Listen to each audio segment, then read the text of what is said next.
रांची के कांके थाना क्षेत्र में 19 मई को एक सनसनी फैला देने वाली खबर सामने आई थी, जिसमें एक व्यक्ति के द्वारा पूरे घर के परिवार के सामने घर के कमरे में ही घुसकर चाकूबाजी की घटना को अंजाम दिया गया था और उसे मौत की घाट उतारा गया था। देखिए, इसकी बड़ी खुलासा किया है रांची के एसएसपी ने। आपको बता दें कि इस पूरे मामले को लेकर जो व्यक्ति है वो कोई और नहीं बल्कि पत्नी और उसका सन की आशिक दोनों के द्वारा ही मिलकर अपने ही पति को मरवाने का प्लान किया गया था। और जब पूरी घटना को अंजाम दिया गया तो उसके बाद सड़क जाम किया गया, पुलिस को गुमराह करने की कोशिश की गई। अब देखिए, पूरे मामले में एसएसपी का क्या कहना है, उन्होंने किस तरीके से पूरे मामले को लेकर खुलासा किया है। एसएसपी की जुबानी सुनिए। एक मिनट भाई। कांके थाना क्षेत्र में एक हत्या हुई थी, किस तरह से हत्या घटना को अंजाम दिया गया और कौन लोग गिरफ्तार किए गए हैं? देखिए, ये 19 की सुबह में रमेश उरांव नाम के व्यक्ति की हत्या हुई थी। उसे चाकुओं से गोद डाला गया था और बाद में रिम्स में उसकी मृत्यु हो गई। अनुसंधान में यह क्लियर हुआ कि जो मृतक है उसकी पत्नी के साथ अभियुक्त एक शाहिद अंसारी है, उसके साथ गलत संबंध था और शाहिद अंसारी ने मृतक की पत्नी के साथ षड्यंत्र रचा और षड्यंत्र रचने में एक और आदमी ने सहयोग किया, वो सतीश बैठा नाम का आदमी था। और घटना के दिन एक कार्यक्रम में दोनों गए थे पति पत्नी।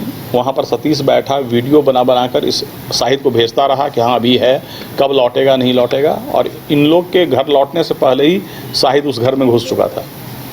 शाहिद मृतक का पहले मित्र था, पार्टनर था और 2-3 महीने एक बार वो मृतक के घर में रहा भी था पहले से। और इसी दौरान उसका पत्नी से अवैध संबंध हो गया था।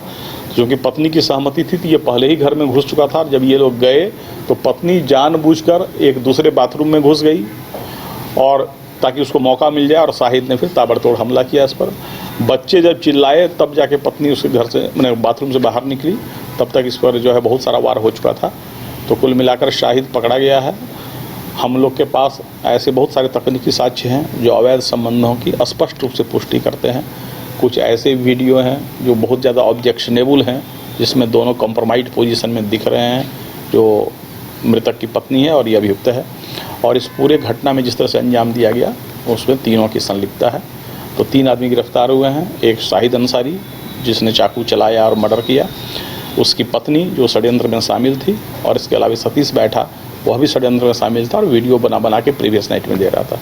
इवन घटना के बाद भी शाहिद ने मृतक की पत्नी को एक कॉल, व्हाट्सएप कॉल किया था, जो हालांकि बहुत सारा कॉल डिलीटेड है, लेकिन उसका एक है कि वो कॉल किया था जो मिस्ड दिख रहा है। तो घटना के जस्ट 15 मिनट बाद ही उसने मृतक की पत्नी से बात करने का प्रयास किया था। तो ये गुमराह किस तरह से कर रही थी उसकी पत्नी से? पुलिस को काफ़ी गुमराह करने का प्रयास किया। अभी भी वो लगातार जो है, और वो दोनों ही अभियुक्त जो है काफ़ी शातिर हैं। इनके जो हम लोग को व्हाट्सएप में है उसमें प्राइवेट चैट्स हैं जो लॉक्ड रहता है, जिसमें आपको सोर्स पता नहीं चलता है। और ये दोनों ही के मोबाइल में है, जो तन्नू लकड़ा है उसके भी मोबाइल में है और शाहिद के भी मोबाइल में है, जिसका सोर्स पता नहीं चला कि ये कहाँ से आया। तो ये लोग टेक्निकली भी तेज थे। इवन उसने शाहिद से वो लगातार बात करती थी व्हाट्सएप पर, लेकिन उसका नंबर सेव नहीं रखी थी, मतलब वो बार बार बात करके डिलीट करती थी कॉन्टैक्ट को। तो इससे लगता है कि काफ़ी शातिर स्वभाव के थे दोनों, और हम लोग के पास बहुत सारे साक्ष्य इसके मिले हैं। तीनों का रोल किस तरह से रहा सर? इसमें किस तरह से घटना को पूरा प्लानिंग में पत्नी साथ थी और कब करना है घटना इस बात का प्लानिंग किया गया। और जब वो कार्यक्रम से लौट रहा था, कार्यक्रम के उसके पल के आने जाने की जानकारी सतीश बैठा दे रहा था। हाँ, मेनली तो वो शाहिद अंसारी ही main planner. Thank you sir.